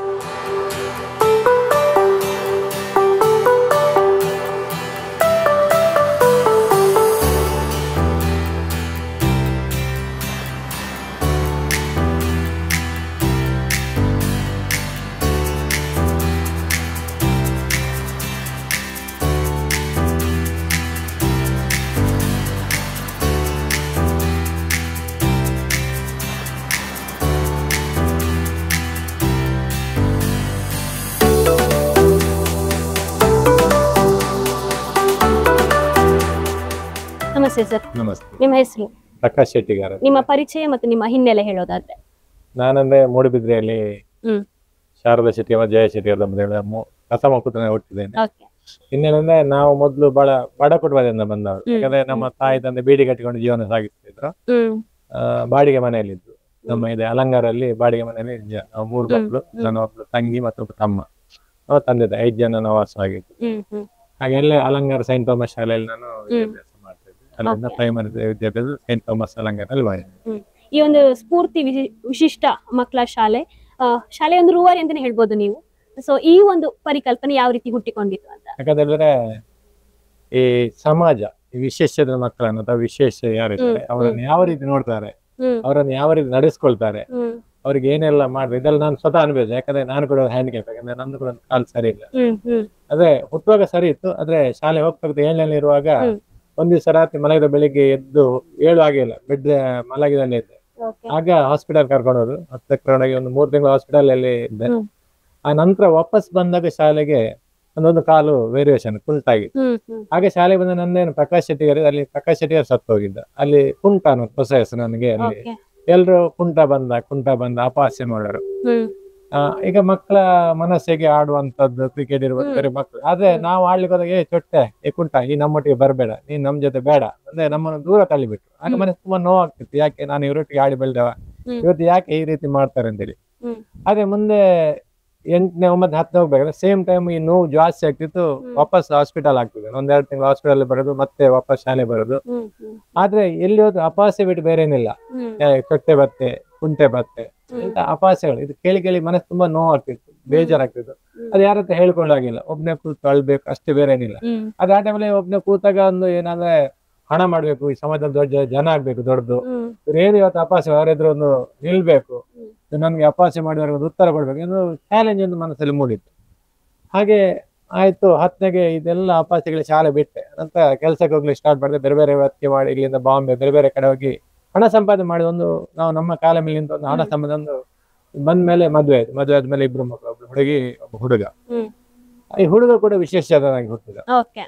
ಆಗ ಅವ್ನು ಹುಟ್ಟುವಾಗ ನಮ್ಗೆ ಏನಾದ್ರು ಅನಿಸ್ಲಿಲ್ಲ. ಆದ್ರೆ ದೊಡ್ಡವನಾಗ್ತಾ ಬರುವಾಗ ಒಂದು ಚಿಂತೆ ಆಯ್ತು. ಏನಂತ ಹೇಳಿದ್ರೆ ನಮ್ಗೆ ಕೇವಲ ಕಾಲು ಒಂಚೂರು ಪ್ರಾಬ್ಲಮ್ ಇತ್ತು, ತಲೆ ಎಲ್ಲ ಸರಿದೆ. ಆದ್ರೆ ನಮ್ಗೆ ಸಮಾಜ ಎಷ್ಟೆಲ್ಲ ಅವಾಳನ ಮಾಡಿದ್ದಾರೆ, ಎಷ್ಟೆಲ್ಲ ತಮಾಷೆ ಮಾಡಿದ್ದಾರೆ. ಹಾಗೆ ನನ್ನ ಮಗ ವಿಶೇಷದನ, ಯಾಕಂದ್ರೆ ಅವನನ್ನು ಯಾವ ರೀತಿ ಮಾಡ್ಬೋದು. ಈಗ ವಿಶೇಷದ ಮಕ್ಕಳನ್ನ ಹೇಗೆ ತಂದೆ ತಾಯಿಯವರು ನೋಡ್ಬೋದು, ಮತ್ತೆ ಯಾರು ನೋಡುವವರು. ಹೀಗೆ ಯೋಚನೆ ಮಾಡ್ಬೇಕಾದ್ರೆ ನನ್ನ ಮಗ ಬೇರೆಯವ್ರು ಕೂಡ ಇದ್ದಾರೆ, ನಾನೊಂದು ಚಾಲೆಂಜ್ ಏನಾದ್ರು ಮಾಡ್ಬೇಕು ಸಮಾಜಕ್ಕೆ. ಅದಕ್ಕೆ ಯೋಚನೆ ಮಾಡಿದ ನನ್ನ ಮಗನಂತವ್ರಿಗೆ ಬೇರೆ ಮಕ್ಳು ಅವ್ರಿಗೆ ಒಂದು ಶಾಲೆ ಮಾಡಿ ಏನಂತ ಹೇಳಿ ಉದ್ದೇಶದಿಂದ ಒಂದು ಶಾಲೆಯನ್ನು ಮಾಡಿದೆ. ಅದಕ್ಕೆ ಸ್ಫೂರ್ತಿ ಅಂತ ಹೆಸರಿಟ್ಟಿದೆ. ಯಾಕೆ ಎಲ್ರಿಗೂ ಸ್ಫೂರ್ತಿ ಆಗಿರ್ಬೇಕು ಈ ಶಾಲೆ ಅಂತೇಳಿ ಸ್ಫೂರ್ತಿ ಅಂತ ಹೆಸರಿಟ್ಟು ಶಾಲೆಯನ್ನು ಪ್ರಾರಂಭ ಮಾಡಿದೆ.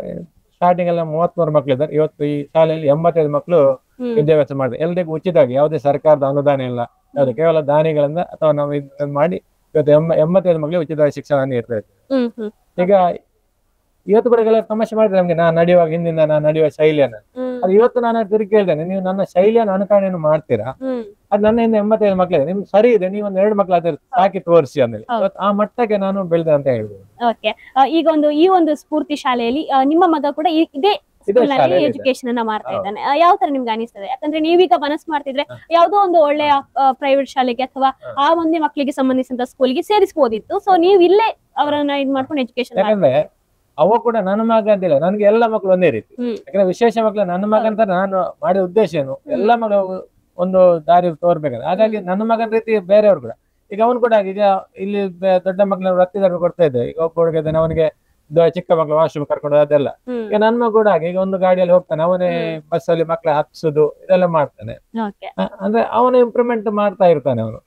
ನನ್ಗೆ ಅದ್ರಲ್ಲಿ ನೋವಿಲ್ಲ. ಈಗ ಮೊದ್ಲಾಗ ಫಸ್ಟ್ ಯೋಚನೆ ನೋವಿತ್ತು, ನನ್ನ ಮಗ ಹೀಗೆ ವಿಶೇಷ ಹೋಗಿದ್ದು. ಇವತ್ತು ಸಂತೋಷ ಇದೆ, ಯಾಕಂದ್ರೆ ಅವನಿಂದಾಗಿ ಬೇರೆ ಮಕ್ಕಳಿಗೆ ಒಂದು ಎಜುಕೇಶನ್ ಸಿಗುವಾಗೆ ಆಯ್ತಲ್ಲ ಅನ್ನೋದೊಂದು ಸಂತೋಷ ಇದೆ. ಈಗ ನಾನು ಹಾಗೆ ಹೇಳಿದಾಗ ವಿಶೇಷ ಮಕ್ಕಳು ಯಾವ್ದಕ್ಕೆ ಪ್ರಯೋಜನ ಇಲ್ಲ ಅಂತ ಹೇಳ್ಬೇಕು. ಅದೇ ಈ ಪ್ರಯೋಜನ ಇಲ್ಲದ ಮಕ್ಕಳ ಪ್ರಯೋಜನ ಇದೆ ಅಂತ ತೋರಿಸೋ ನಮ್ಮ ಚಾಲೆಂಜ್ ಇತ್ತು. ಚಾಲೆಂಜ್ ಇಲ್ಲದೆ ನಾನೀಗ 8 ವರ್ಷದಲ್ಲಿ ನಮ್ಮ ಮಕ್ಕಳು ಜಿಲ್ಲೆ ಇರ್ಬೋದು, ರಾಷ್ಟ್ರ ಇರ್ಬೋದು, ಇಂಟರ್ ಡಿಸ್ಟ್ರಿಕ್ಟ್ ಎಲ್ಲ 400ಕ್ಕೂ ಮಿಕ್ಕಿ ಪದಕ ಪಡೆದಿದ್ದಾರೆ. ಅದು ದೊಡ್ಡ ಸಾಧನೆ, ಸಣ್ಣದು. ಹಾಗೆ 1-2 ವರ್ಷದಿಂದ ಒಬ್ಳು ಹುಡುಗಿ ಇಲ್ಲಿಂದ ಜರ್ಮನಿಗೆ ಇಂಡಿಯನ್ ಟೀಮ್ ಫುಟ್ಬಾಲ್ ಟೀಮ್ಗೆ ಸೆಲೆಕ್ಷನ್ ಆಗಿತ್ತು. ಹೋದ ವರ್ಷ ಒಬ್ಳು ಹುಡುಗಿ ಪವರ್ ಲಿಫ್ಟಿಂಗ್ ಅಲ್ಲಿ ನ್ಯಾಷನಲ್ ಚಂಡೀಗಢ ಹೋಗಿ 2 ಗೋಲ್ಡ್ 1 ಸಿಲ್ವರ್ ತೆಗೆದ್ಲು, ಅಲ್ಲಿ ಚಾಂಪಿಯನ್. ಒಬ್ಬ ಹುಡುಗ ಸೈಕ್ಲಿಂಗ್ ಹರಿಯಾಣಕ್ಕೆ ಹೋಗಿ 3rd ಪ್ಲೇಸ್ ಬಂದ. ವಾಲಿಬಾಲ್ ಅಲ್ಲಿ ಒಬ್ಬ ಹುಡುಗ ಸ್ಟೇಟ್ ಇಂಡಿಯಾ ಟೀಮ್ಗೆ ಸೆಲೆಕ್ಷನ್. ಇದೆಲ್ಲ ಅವರ ಸಾಧನೆ. ಇಲ್ಲದವ್ರು ಎಲ್ಲೋ ಇರ್ತಿದ್ರು. ಇವತ್ತು ಆ ಮಕ್ಕಳೆಲ್ಲ ಬಂದು ಆ ಒಂದು ಲೆವೆಲ್ ಹೋಗಿದ್ದಾರೆ. ಅದೇ ಇವತ್ತು ವೃತ್ತಿ ತರಬೇತಿ ಹಾಗೆ ಕೂಡ ಈಗ ಕಂಪ್ಯೂಟರ್ಗೆ ಅಲ್ಲಿ ನೋಡಿದ್ರೆ ನೀವು ಆ ಮಕ್ಕಳು ಒಂದು ಅಮ್ಮ ಅನ್ನೋ ಬ್ಯಾಂಗ್ಳೂರ್ ಕಂಪನಿ ನಾವು ಟೈಅಪ್ ಆಗಿದ್ದೇವೆ. ಈ ಮಕ್ಕಳಿಗೆ ಡಾಟಾ ಎಂಟ್ರಿ ಕಲ್ಸೋದು. ಈ ಮಕ್ಕಳು ಡಾಟಾ ಎಂಟ್ರಿ ಮಾಡಿದ್ರೆ ನಾಳೆ ಇವರೇ ಜಾಬ್ ಕೊಡ್ತಾರೆ. ಇಲ್ಲಿಂದ ಕೂತ್ ಮಾಡಿದ್ರೆ ಅವರಿಗೆ ಜಾಬ್ ಅವರ ಅಕೌಂಟ್ಗೆ ಸ್ಯಾಲರಿ ಅವರ ಅಕೌಂಟ್ಗೆ ಬೀಳುವಂತ ಹಾಗೆ ವ್ಯವಸ್ಥೆ. ಯಾಕಂದ್ರೆ ನಾಳೆ ಇನ್ನೊಬ್ಬರ ಮೇಲೆ ಅವ್ರು ಯಾರು ಡಿಪೆಂಡ್ ಆಗಿರೋ ಮೈನ್ ಉದ್ದೇಶ ನಮ್ದು ಅದು. ಈಗ ನೀವು ಹೇಳಿದ್ರಿ ಸರ್ಕಾರದ ಅನುದಾನ ಏನು ಇಲ್ಲ, ದಾನಿಗಳ ನೆರವಿನಿಂದ ಈ ಒಂದು ಸಂಸ್ಥೆ ನಡೀತಾ ಇದೆ ಅಂತ. ಇಲ್ಲಿ ಒಟ್ಟು ಎಷ್ಟು ಜನ ಸಿಬ್ಬಂದಿಗಳು ಕಾರ್ಯವನ್ನು ನಿರ್ವಹಿಸಿದ್ದಾರೆ ಮತ್ತು ಅವರಿಗೆ ವೇತನದ ಸೌಲಭ್ಯವನ್ನು ಯಾವ ರೀತಿ ಕಲ್ಪಿಸಿಕೊಡ್ತಾ ಒಟ್ಟಿಗೆ ಇದ್ದೀರಾ? 16 ಜನ ಸ್ಟಾಫ್ ಇದ್ದಾರೆ. 8 ಶಿಕ್ಷಕರಿದ್ದಾರೆ, 3 ಆಯನವರು, 4 ಆಯನವರು, ಹಾಗೆ 3 ಡ್ರೈವರ್, ಹಾಗೆ ಒಬ್ರು ಆಫೀಸ್ ಸ್ಟಾಫ್. 16 ಜನ ಇದ್ದಾರೆ. ನಮಗೆ ಸಂಸ್ಥೆ ನಡೆಸಿದ್ರೆ ತಿಂಗಳಿಗೆ 4.5 ಲಕ್ಷ ರೂಪಾಯಿ ಬೇಕು ತಿಂಗಳಿಗೆ. ಈಗ ಸರ್ಕಾರದ ಅನುದಾನ ನಾವು ಹಾಕಿದೆ ಅಪ್ಲೈ, ಯಾವಾಗ ಸಿಗ್ತದೆ ಗೊತ್ತಿಲ್ಲ. ಆದ್ರೆ ಈಗ 4.5 ಲಕ್ಷ ರೂಪಾಯಿ ನಮ್ಮ ಎಲ್ಲ ಸ್ಟಾಫ್ ಇರ್ಬೋದು, ಮಧ್ಯಾಹ್ನದ ಊಟ. ಈಗ ಅವರಿಗೆ ಮಧ್ಯಾಹ್ನ ಡೈಲಿ ಊಟ ನನ್ನ ಮನೆಯಲ್ಲಿ ನನ್ನ ಹೆಂಡತಿ ಮಾಡಿ ಕೊಡುದು. ಡೈಲಿ ಇಷ್ಟು ಜನರಿಗೆ ಊಟ ಡೈಲಿ ಮಾಡ್ತೇವೆ, ನನ್ನ ಹೆಂಡತಿ ಮಾಡ್ತಾ ಇದ್ದಾರೆ. ಹಾಗೆ ಇವರಿಗೆ ಈಗ ಸ್ಟಾಫ್ ನ ಸಂಬಳ 4.5 ಲಕ್ಷ ರೂಪಾಯಿ ಬೇಕು. ಅದೆಲ್ಲ ಮ್ಯಾನೇಜ್ ಆಗ್ತದೆ ಅಂದ್ರೆ ಆಗುದಿಲ್ಲ. ನಾವು ಸ್ಟಾರ್ಟ್ ಮಾಡಿದ್ರೆ ನಿಲ್ಲಿಸಬಾರ್ದು ಅಂತ ನಾವು ಕಷ್ಟ ಪಡ್ತಾ ಇದ್ದೇವೆ ಇವತ್ತು. ಯಾಕಂದ್ರೆ ನಾವು ಒಮ್ಮೆ ದಾನಿಗಳು ಒಬ್ಬೆ ಕೊಟ್ಟಾಗ ವಾಪಸ್ ಅವರತ್ರವಾಗಿ ನೀವು ಕೊಡಿ ಅಂತ ಕೇಳಿ ಹೋಗ್ತೀವಿ. ಒಮ್ಮೆಗೆ ಮುಗಿತವ್ರದ್ದು. ಇನ್ನೊಮ್ಮೆ ನಾವು ನೀವು ಕೊಡಿ ಅಂತ ಹೇಳಿ ಎಂತ ಯಾವಾಗ್ಲೂ ಮುಗಿದಿಲ್ಲ ಅಂತ ಹೇಳಿ. ಆದ್ರೆ ನಾವು ಪ್ರತಿ ತಿಂಗಳಿಗೆ ಹೊಸತು ಹುಡುಕ್ಲಿಕ್ಕೆ ಎಲ್ಲಿ ಹೋಗುದು ಅಂತ ಪರಿಸ್ಥಿತಿ ನಮ್ದಿದೆ. ಅದು ಏನಂದ್ರೆ ನಾವು ಮಾಡಿದಂತ ಏನು ಶಾಲೆ ಮಾಡೋದನ್ನು ಮುಚ್ಚಬಾರ್ದು. ಅಂದ್ರೆ ಮುಖ್ಯ ನನ್ನ ಆಸೆ ಏನಂತ ಹೇಳಿದ್ರೆ, ನಾವು ಇವತ್ತು ಶಾಲೆ ಮಾಡಿದ್ರೆ ಈಗ 8 ವರ್ಷ ಆಯ್ತು, ಇದು 9ನೇ ವರ್ಷದಲ್ಲಿ ನಡೀತಿದೆ. ಈಗ ನಾನೇನು ಕಷ್ಟಪಡ್ದೆ, ನನ್ನ ಚಾಲೆಂಜ್ ಇತ್ತು, ನಾನು ಮಾಡಿದೆ. ಅದೇ ನಾಳೆ ನನ್ನ ನಂತರ ಏನಾಗುದು ಈ ಯೋಚನೆ ಮಾಡ್ಬೇಕಾದ್ರೆ ಅತ್ಯಾಗಿ ಒಂದು ಸ್ವಂತ ಶಾಲೆ, ಸ್ವಂತ ಕಟ್ಟಡ, ಸ್ವಂತ ಬಿಲ್ಡಿಂಗ್ ಸರ್ಕಾರ ಅನುದಾನ ಸಿಕ್ಕಿದ್ರೆ ಆಗ ನಾನು ಇಲ್ಲದ ಯಾರು ಕೂಡ ಸಂಸ್ಥೆ ನಡೆಸ್ಕೊಂಡು ಹೋಗ್ಬೋದು ಅಂತ ಒಂದು. ಅದಕ್ಕಾಗಿ ಎಲ್ಲರ ಹತ್ರ ರಿಕ್ವೆಸ್ಟ್ ಇಷ್ಟೇ, ಒಂದು ಸ್ವಂತ ಕಟ್ಟಡ ನಮ್ದೇ ಅಂತ ಆಗ್ಲಿ, ಸರ್ಕಾರ ಮನಸ್ಪಡಿ ಸರ್ಕಾರ ಆದಷ್ಟು ಬೇಗ ಸಿಗ್ಲಿ ಅಂತ ಹೇಳಿ. ಓಕೆ, ಈಗಷ್ಟೇ ಹೇಳಿದ್ರಿ ನಿಮ್ಮ ಜೀವನದಲ್ಲಿ ಅನೇಕ ರೀತಿಯ ಟೀಕೆಗಳಾಗಿರ್ಬೋದು, ಅನುಮಾನಗಳಾಗಿರ್ಬೋದು, ಅವಮಾನಗಳಾಗಿರ್ಬೋದು ಅಥವಾ ವ್ಯಂಗ್ಯ ಮಾತುಗಳನ್ನು ಕೇಳಿದ್ದೀರಿ. ಅದಕ್ಕೆ ಆಪೋಸಿಟ್ ಆಗಿ ಹೇಳೋದಾದ್ರೆ ನಿಮ್ಮ ಊರಿನ ಜನರು ನಿಮ್ಗೆ ನಿಮ್ಮ ಬಗ್ಗೆ ಅಥವಾ ನಿಮ್ಮ ಒಂದು ಈ ಒಂದು ಕೆಲಸದ ಬಗ್ಗೆ ಯಾವ ರೀತಿ ಒಂದು ಪ್ರಶಂಸೆಯನ್ನು ವ್ಯಕ್ತಪಡಿಸ್ತಾರೆ? ಈಗ ಆಗ ಯಾರು ಅವಮಾನ ಮಾಡಿದ್ದಾರೆ ಈಗ ಸನ್ಮಾನ ಮಾಡ್ತಾ ಇದ್ದಾರೆ ಅಷ್ಟೇ. ಅವಮಾನ ಸಹಿಸ್ಕೊಂಡು ಇವತ್ತು ಸನ್ಮಾನ ಅಂದ್ರೆ ತುಂಬಾ ಕಡೆಗೆ ನಮ್ಮ ಊರಲ್ಲಿ ಇರ್ಬೋದು, ಬೇರೆ ಬೇರೆ ಬ್ಯಾಂಗ್ಳೂರ್ ಇರ್ಬೋದು, ಬಾಂಬೆ ಇರ್ಬೋದು, ಅಷ್ಟೇ ಬಾಂಬೆಲಿ ಎಲ್ಲ ಕಡೆ ಕರೆದು ಇವತ್ತು ಸನ್ಮಾನ ಮಾಡ ಆಗ ನಮ್ಮ ಊರವ್ರು ಹೆಮ್ಮೆ ಆಗುತ್ತೆ. ಲಾಸ್ಟ್ ಟೈಮ್ ನಮ್ದೇ ಊರ ತಮಾಷೆ ಮಾಡಿದ್ರೆ ಇವತ್ತು ಮೊನ್ನೆ ಗಣೇಶ ನಮ್ಮನೆ ಕರೆದಲ್ಲಿ ಎಂತದ್ದು ವರ್ಕ್ ಮಾಡ್ತಾ ಇದ್ದಾರೆ ಎಲ್ಲ ಕಡೆ ಇವತ್ತು ಹೊಗಳ್ತಾ ಇದ್ದಾರೆ. ಏನು ನಾವು ಅವಮಾನ ಪಟ್ಟಿದೆ ಮೊದ್ಲು, ಇವತ್ತು ಅದನ್ನೇ ತಿರುಗಿಸಿ ಸನ್ಮಾನಕ್ಕೆ ಕನ್ವರ್ಟ್ ಆಗ್ತಾ ಇದೆ ಅಂತ ಹೇಳ್ಬೋದು. ಓಕೆ, ಕೊನೆಯದಾಗಿ ಸರ್, ಈ ಮುಖ್ಯವಾಗಿ ದಾನಿಗಳಿಗೆ ಅಥವಾ ಸರ್ಕಾರಕ್ಕೆ ನಿಮ್ಮ ಬೇಡಿಕೆ ಏನಾದ್ರು ಇದ್ರೆ? ಎಷ್ಟೇ ಹೇಳೋದು ನಾವು ಅಂದ್ರೆ 85 ಮಕ್ಕಳಿಗೆ ಉಚಿತ ಶಿಕ್ಷಣ ನೀಡ್ತಾ ಇದೆ. ತಿಂಗಳಿಗೆ 4 ಲಕ್ಷ ರೂಪಾಯಿ ಖರ್ಚಿದೆ. ಈ ಬಗ್ಗೆ ಹೇಳಿದ್ರೆ ದಾನಿಗಳು ಆದಷ್ಟು ಜಾಸ್ತಿ ಕೈ ಜೋಡಿಸ್ಬೇಕು. ಈ ಮಕ್ಕಳ ಭವಿಷ್ಯಕ್ಕಾಗಿ ಸಹಕಾರ ನೀಡಿದ್ರೆ ಮಾತ್ರ ನಾವು ಈ ಸಮಸ್ಯೆಯನ್ನು ಮುನ್ನಡೆಸ ಸಾಧ್ಯ, ಇಲ್ಲದೆ ಸಾಧ್ಯ ಇಲ್ಲ. ಹಾಗೆ ಸರ್ಕಾರದಿಂದ ಆದಷ್ಟು ಬೇಗ ಸರ್ಕಾರದ ಯಾರು ಅದಕ್ಕೆ ಸಂಬಂಧ ಒಂದು ಅನುದಾನದ ವ್ಯವಸ್ಥೆ ಮಾಡಿದ್ರೆ ನಾವು ಈ ಸಮಸ್ಯೆಯನ್ನು ಉತ್ತಮವಾಗಿ ಇನ್ನೂ ಜಾಸ್ತಿ ನಡೆಸಲಿಕ್ಕೆ ಸಾಧ್ಯ ಅಂತ ಹೇಳಿ. ಅದಕ್ಕೆ ಆದಷ್ಟು ದಾನಿಗಳಿರ್ಬೋದು, ಹಾಗೆ ಸರ್ಕಾರ ನಮ್ಮ ಜೊತೆ ಕೈ ಜೋಡಿಸಿದ್ರೆ ಎಲ್ಲದೇ. ಓಕೆ, ನೀವು ಮಾಡ್ತಿರುವಂತದ್ದು ಅತ್ಯಂತ ಒಂದು ಪುಣ್ಯದ ಕೆಲಸ ಸರ್. ವಿಶೇಷಚೇತನ ಮಕ್ಕಳನ್ನ ಸಾಮಾನ್ಯವಾಗಿ ದೇವರ ಮಕ್ಕಳು ಅಂತ ಹೇಳ್ತಾರೆ. ಸೊ ಆ ಒಂದು ಮಕ್ಕಳ ಸೇವೆನ ನೀವು ಮಾಡ್ತಾ ಇದ್ದೀರಿ. ನಿಮ್ಮ ಈ ಒಂದು ಸಂಸ್ಥೆ ಉತ್ತರೋತ್ತರವಾಗಿ ತುಂಬಾ ಅಭಿವೃದ್ಧಿ ಕಾಣಲಿ, ಮತ್ತೆ ಈ ಒಂದು ನಿಮ್ಮ ಸೇವೆಯಿಂದ ನಿಮ್ಮ ವೈಯಕ್ತಿಕ ಜೀವನದಲ್ಲಿ ಕೂಡ ಶ್ರೇಯಸ್ಸು ಕಾಣಲಿ ಅನ್ನುವಂಥ ಒಂದು ಆಶಯ ಮತ್ತು ಹಾರೈಕೆ ಕೂಡ ನಮ್ದು. ಧನ್ಯವಾದ ಸರ್. Thank you. ಹಾಗೆ ಇವತ್ತು ನಮ್ಮ ಜೊತೆ ನಮ್ಮ ಸಂಸ್ಥೆ ಬಂದು ಬೆಳಿಗ್ಗೆ ಇಷ್ಟೊತ್ತು ನಮ್ಮ ಜೊತೆ ಇದ್ರೆ ಅದಕ್ಕೆ ನಮ್ಮ ಚಾನಲ್ಗೆ ಹಾಗೂ ತಮ್ಗೆಲ್ರಿಗೂ ನಮ್ಮ ಸಂಸ್ಥೆಯವರಾಗೂ ನನ್ನ ವೈಯಕ್ತಿಕವಾಗಿ ಹತ್ತಿರ ಧನ್ಯವಾದಗಳು.